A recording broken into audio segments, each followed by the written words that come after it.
तर शियाली रामामृत रंगनाथन यांचे नाव केवळ भारताच्या ग्रंथालयीन इतिहासातच नव्हे तर जागतिक ग्रंथालयाच्या इतिहासातही अमर झालेले आहे. ग्रंथालयशास्त्राचे असे कोणतेही अंग नाही की जे त्यांच्या प्रभावी लेखणीने हाताळले नाही. त्यांची वाणी रसाळ आणि भाषा ही अखंड प्रवाही होती. डॉक्टर रंगनाथन यांच्या जीवनातील ग्रंथालय कायदा हा मैलाचा दगड ठरला होता. ग्रंथालयीन कायद्याच्या स्थापनेसाठी आणि सार्वजनिक ग्रंथालयांना स्थैर्य प्राप्त करून देण्यासाठी भगीरथ प्रयत्न करणारे डॉक्टर शियाळी रामामृत रंगनाथन हेच एकमेव द्वितीय पुरुष होते. मद्रास राज्यातील तंजावर जिल्ह्यातील शियाली या गावी 12 ऑगस्ट 1892 रोजी डॉक्टर रंगनाथन यांचा जन्म झाला. त्यांच्या वडिलांचे निधन झाले, पण जन्मजात हुशार असलेल्या डॉक्टर रंगनाथन यांनी आपले शिक्षण उत्तम रीतीने पूर्ण केले. ते इसवी सन 1913 बी ए झालेत. त्यावेळी गणित हा त्यांचा विषय होता. प्रारंभी गव्हर्नमेंट कॉलेज बेंगलोर, कोइंबतूर आणि प्रेसिडेन्सी कॉलेज मद्रास या ठिकाणी फिजिक्स आणि मॅथमॅटिक्स या विषयाचे व्याख्याते म्हणून त्यांनी काम केले. त्यानंतर मद्रास विद्यापीठाच्या ग्रंथालयात ग्रंथपाल पदावर काम करण्यास त्यांची नेमणूक झाली, पण त्या क्षेत्रातील प्रशिक्षण त्यांच्याकडे नव्हते आणि भारतात अशा प्रशिक्षणाची सोयही नव्हती. म्हणून त्यांना इसवी सन 1924 इंग्लंडमध्ये पाठवण्यात आले. ग्रंथपालनाचे योग्य प्रशिक्षण मिळावे व इंग्लंडमधील ग्रंथालयातील प्रत्यक्ष कामकाज पाहता यावे असा त्यामागचा हेतू होता. डॉक्टर रंगनाथन हे इसवी सन 1925 भारतात परतले. इंग्लंडमधील 9 महिन्यांच्या वास्तव्यात त्यांनी घेतलेल्या ग्रंथपालनाच्या शिक्षणाचे ऑनर्स सर्टिफिकेट त्यांना मिळाले. त्यांनी इंग्लंडमधील 100हून अधिक ग्रंथालयाच्या कामकाजाचे निरीक्षण केले. ती ग्रंथालये समाजभिमुख होती. त्या काळी ब्रिटिश ग्रंथालये समाजातील सर्व थरातील लोकांना समान व उत्तम ग्रंथालय सेवा देण्यासाठी खूप प्रयत्न करत असत. तशी परिस्थिती भारतात नव्हती. ब्रिटनमधील ग्रंथालये देत असलेल्या विविध सेवा सुविधा, त्यासाठी उपयोगात आणली जाणारी विविध तंत्र, ग्रंथालयाच्या इमारती व संसाधने या साऱ्यांचा रंगनाथन यांच्यावर खूपच प्रभाव पडला. त्यांच्या मतानुसार सर्व ग्रंथालयांचा काही समान तत्वांवरच विकास होत होता असे नव्हे, तर प्रत्येक ग्रंथालय स्वतःच्या स्वतंत्र वैशिष्ट्यानुसार विकसित होत होते. डॉक्टर रंगनाथन यांनी प्रथम इसवी सन 1924 सिद्धांत तयार केलेत, पण त्यासाठी निश्चित विधाने मात्र इसवी सन 1927 तयार केलीत आणि 5 लॉज ऑफ लायब्ररी सायन्स हा महान ग्रंथ इसवी सन 1931 प्रसिद्ध झाला. संपूर्ण ग्रंथालय विश्वाला निश्चितच मार्गदर्शनपर मार्ग मिळाला. या 5 सिद्धांताची प्रत्यक्ष विधाने पुढीलप्रमाणे आहेत. मुळात ती इंग्रजी भाषेत प्रसिद्ध झालीत. अनेक भाषांमध्ये या सिद्धांताची भाषांतरे झालीत. त्यापैकी मराठीतील पर्याय पुढीलप्रमाणे आहेत. ग्रंथ हे उपयोगासाठी आहेत. प्रत्येक वाचकाला त्याचा ग्रंथ मिळावा. प्रत्येक ग्रंथाला त्याचा वाचक मिळावा. वाचकांचा वेळ वाचावा आणि ग्रंथालय हे वर्धिष्णू आहे, असे हे 5 सिद्धांत आहेत. ग्रंथालय या संस्थेवर आत्यंतिक निष्ठा असणारे आणि भारतात त्याचा प्रसार शून्यातून सुरू करून त्याला राष्ट्रीयत्वच नाही तर आंतरराष्ट्रीय प्रतिष्ठा प्राप्त करून देणारे ग्रंथालय शास्त्रज्ञ म्हणजे डॉक्टर रंगनाथन. केवळ ग्रंथांचा संग्रह म्हणजे ग्रंथालय नाही. ग्रंथ, वाचक व ग्रंथपाल या 3 सूत्राचं एकत्रीकरण म्हणजे खरं ग्रंथालय, असे त्यांचे ठाम मत होते. भारतात ग्रंथालय अस्तित्वात आली तरी ती राजे महाराजे, संस्थानिक व धर्ममार्तंडांच्या ताब्यात होती.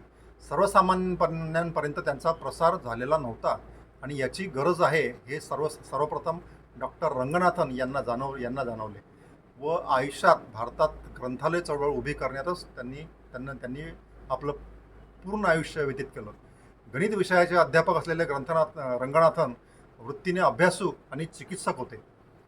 त्यामुळेच मद्रास विद्यापीठाने आपल्या ग्रंथालयाच्या पहिल्या ग्रंथपालपदी त्यांची नियुक्ती केली. ग्रंथपालन प्रशिक्षणासाठी ते इंग्लंडला गेले व स्कूल ऑफ लायब्ररीशिपमधील अभ्यासक्रम पूर्ण केला. सार्वजनिक ग्रंथालयात पडेल ते काम करून ग्रंथालयाच्या कार्यपद्धती तुलनात्मक रीतीने अभ्यासल्या.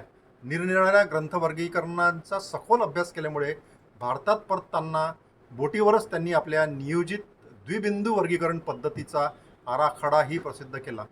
एका भारतीय व्यक्तीने निर्माण केलेल्या ग्रंथशास्त्रातील पहिल्या वर्गीकरण पद्धतीचा तो उदय होता. त्यांनी 1931मध्ये लिहिलेल्या ग्रंथालयशास्त्राच्या मूलतत्वांचा विचार करणारा the 5 laws of library science हा ग्रंथ जगभरातील संपूर्ण ग्रंथालय विश्वालाच मार्गदर्शक ठरला.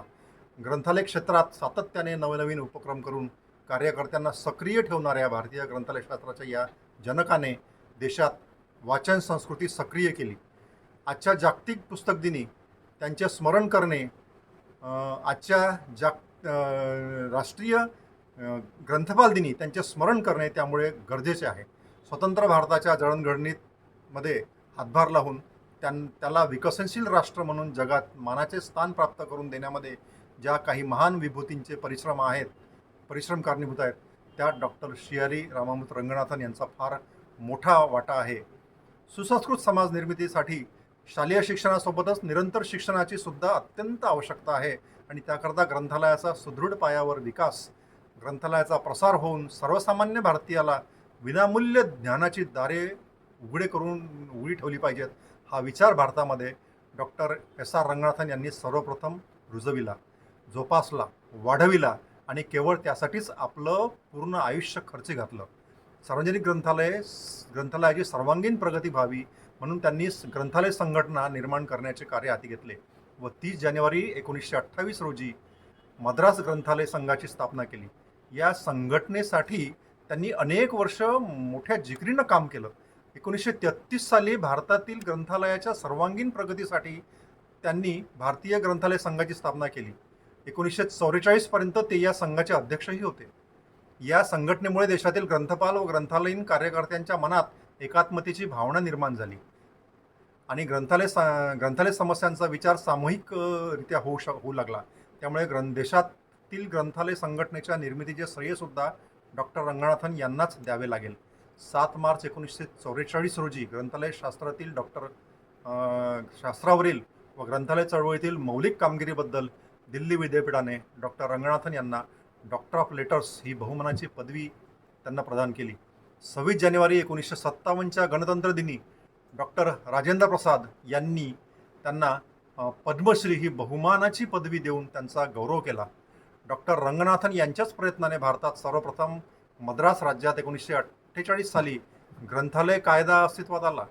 तसेच 1964 साली अमेरिकेतील पीटरबर्ग विद्यापीठाने त्यांना डिलीट ही बहुमानाची पदवीसुद्धा बहाल केली. ग्रंथालय शास्त्रावरील आपल्या असीम कर्तृत्वाने एक प्रभावी ठसा उमटवून डॉक्टर रंगनाथन यांनी आपले सारे आयुष्य ग्रंथालय व ग्रंथालयशास्त्र यासाठी वेचले. देशाच्या वैज्ञानिक व सर्वांगीण प्रगतीसाठी विकसित ग्रंथालयांची कास धरणे अत्यंत गरजेचे आहे. प्रत्यक्षात कष्टमय आणि त्यागमय जीवन जगलेला थोर कर्मयोगी, महान गुरु, तत्ववेता व असंख्यांचा मार्गदर्शक असा हा ग्रंथालय महर्षी doctor S R. Ranganathan. Doctor Ranganathan यांचे कार्य आजही ग्रंथपालांना प्रेरणादायी ठरत आहेत. विदेशातही त्यांच्या कार्याचा व तत्त्वज्ञानावर सतत विचार आणि संशोधन सुरू असते. प्रत्येक ग्रंथालय तज्ज्ञांना, ग्रंथपालांना व या विषयातील विचारवंतांना, अभ्यासकांना, विद्यार्थ्यांना डॉक्टर रंगनाथन यांची उत्तम ओळख असायला हवी. डॉक्टर रंगनाथन यांच्या जीवनचरित्राचा व त्यांच्या कार्याचा विसर पडू न देता निष्ठेने कार्य केले पाहिजे, तरच ती या ग्रंथपालाला खरी श्रद्धांजली ठरेल. सन 1925 ते 1945 या कालावधीत ते मद्रास विद्यापीठाचे ग्रंथपाल होते. 1945मध्ये ते एस. राधाकृष्णन यांच्या निमंत्रणावरून बनारस हिंदू विश्वविद्यापीठात रुजू झाले. 1946मध्ये ते तेथे होते. 1947मध्ये दिल्ली विद्यापीठाचे उपकुलगुरू सर मॉरिस ग्लॉयर यांनी ग्रंथालयशास्त्राचे प्राध्यापक व ग्रंथालय सल्लागार म्हणून त्यांची नियुक्ती केली. 1962 पासून ते बेंगलोरच्या डॉक्युमेंटेशन रिसर्च अँड ट्रेनिंग या संस्थेचे अखेरपर्यंत सन्माननीय प्राध्यापक होते. 1935मध्ये त्यांना रावसाहेब ही उपाधी बहाल करण्यात आली. 1948मध्ये दिल्ली विद्यापीठाने त्यांना डिलीट ही पदवी बहाल केली. भारत सरकारने 1957मध्ये त्यांना पद्मश्री बहाल केली.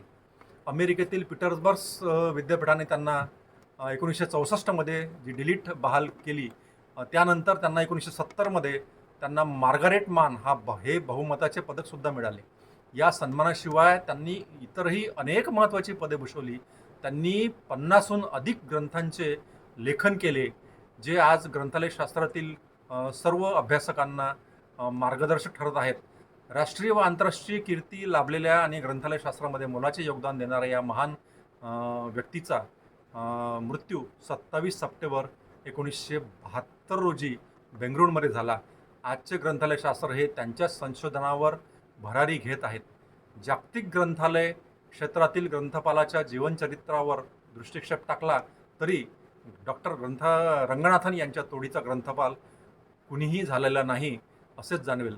झाले तर बहु, होतील बहु, परंतु या समहा असे डॉक्टर रंगनाथन हे आदर्श ग्रंथपाल होते. आज डॉक्टर रंगनाथन आपल्यात नाहीत, परंतु त्यांनी आखून दिलेली दिशा भारतातील शिक्षण तज्ज्ञांना नेहमीच जाणीव करून देत राहील की देशाच्या वैज्ञानिक आणि सर्वांगीण प्रगतीकरिता विकसित ग्रंथालयाची कास धरणे अत्यंत आवश्यक आहे. प्रत्यक्षात कष्टमय आणि त्यागमय जीवन जगलेले थोर कर्मयोगी, महान गुरु, तत्ववेता व असंख्यांचं मार्गदर्शक असा हा ग्रंथालय महर्षी डॉक्टर रंगनाथन यांना त्यांच्या जयंतीनिमित्त हार्दिक अभिवादन. डॉक्टर रंगनाथन यांनी घालून दिलेल्या मार्गदर्शक तत्वानुसारच आज ग्रंथालयाचे आपल्याला बदललेले स्वरूप दिसते आहे. त्यावर निश्चितच या सर्व ग्रंथालय क्षेत्राचा पाया हा डॉक्टर रंगनाथन यांनी सांगितलेल्या तत्वांवर आणि त्यांनी सांगून दिलेल्या 5 तत्वांवरच आधारित आहेत. ग्रंथालयाचं कितीही आधुनिकीकरण व्हावं, कितीही डिजिटलायझेशन व्हावं, कितीही ऑनलाईन ऑफलाईन रिसोर्सेस यावेत, सर्व्हिसेस याव्यात, येतीलही, पण खऱ्या अर्थानं ग्रंथालय क्षेत्राचा जो काही बेस आहे तो बेस आहे सर्व्हिस ओरिएंटेड ग्रंथालय सेवा, ज्याची पायाभरणी या महान तत्ववेत्याने, या महान कर्मयोगींनी घालून दिलेली आहे. त्यांच्या जयंतीनिमित्त माझं पुनश्च एक वेळा त्यांना हार्दिक अभिवादन. धन्यवाद.